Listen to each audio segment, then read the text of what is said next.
what you think about the so-called abductions that some clients report.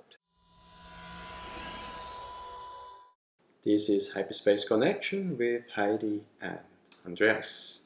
Today, the topic is, are ETs real? Are ETs real? What's your opinion?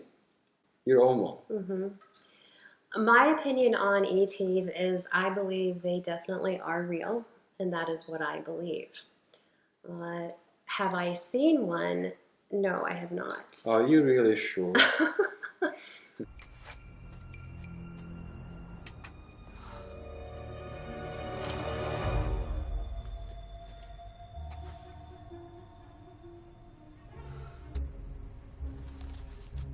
Get your goddamn hands off junk!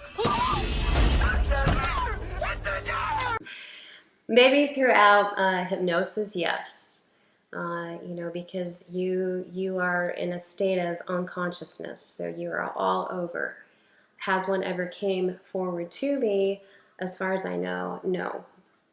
But I'm not awake all my life, so it could have happened maybe when I was sleeping.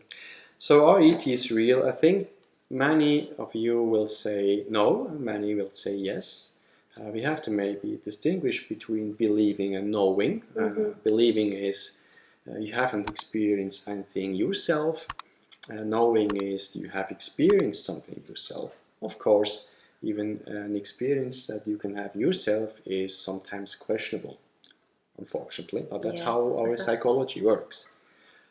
But are ETs real?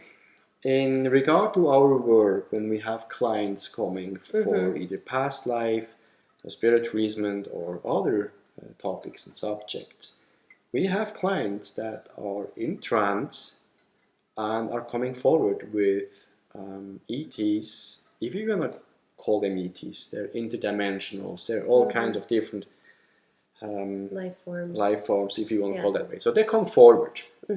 So how do we deal with that in the session? Right. Well, when that comes forward, it's basically just talking to that specific life form like anyone else. So when you're able to get them into that scene and the feeling and the emotion and everything, it just starts to develop. And then they're saying, oh my gosh, I have these huge hands, or there's this thing standing next to me that... 4 fingers. And so, and there's a reason why that's there.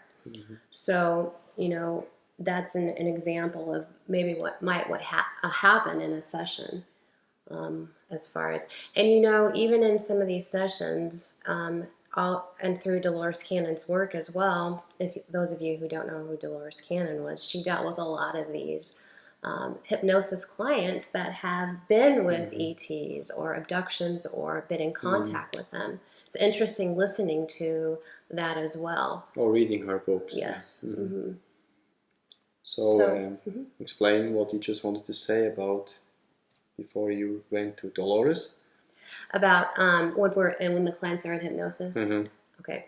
So it can go all over the place. There's all different types of ETs. A lot of people will talk about the different names.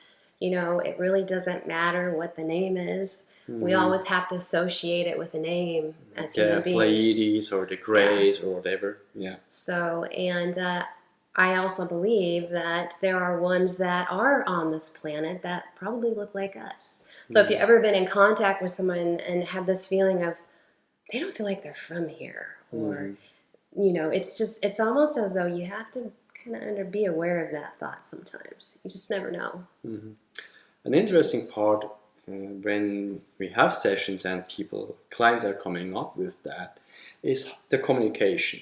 Communication with those beings is different. You have to think about, they're using the vocals of the client, they're using the concepts the client has. So, but still, the language they're using. Usually, how they pronounce words or how they put words together in sentences. The tones might be different. Yes, it can be extremely loving, it can be extremely almost technical. That's very interesting when you talk to them through the client. Mm-hmm. And of course you could think, well, the client just made that up and stuff like that. Yeah, you can think that, but with our experience now, that's not the case. So there is something to it. And as well, then the reaction, let's say the session finished, and we could deal with the problem that ET basically had with the client, and the client as well feels much better or relieved by something.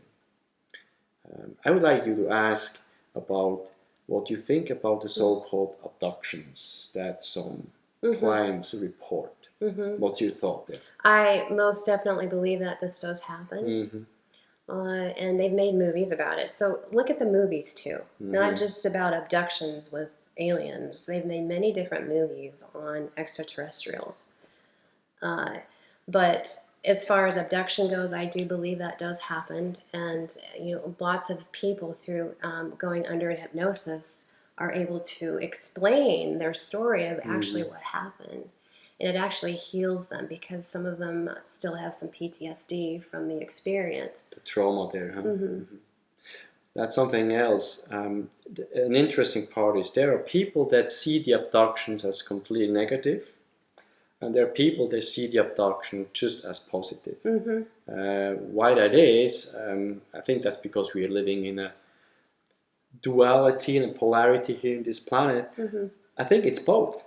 There are ETs out there either working with us, observing us, or using us. They have different agendas. So there are abductions that are, then when we have the client, we figure out it was actually not an abduction. The client agreed to a contract before they came into the body to basically work with them. But because you don't remember that, then you have the abduction. You maybe wake up, you have some paralysis, or they even stuck some needles in you or whatever, and they're frightened. Of course you are. But then through the hypnosis, they remember the whole story and everything changes for them. On the other hand, those that are abducted by ETs that are not that friendly, okay, that happens too. So it's both. Well, and they have been found through having surgeries, implants within the human body. Yes. Tracker devices. Tracking devices in certain places, yeah. So it's both.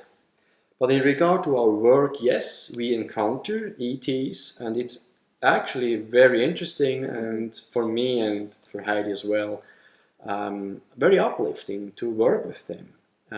Usually they're not giving any big problems. They accept when they have to cancel a contract because they most of them follow the rule, a universal rule of free will. Even if you have a contract, they will accept that, okay, if that client doesn't want to do that anymore, they can cancel it. That's what we experienced, isn't it? Yeah.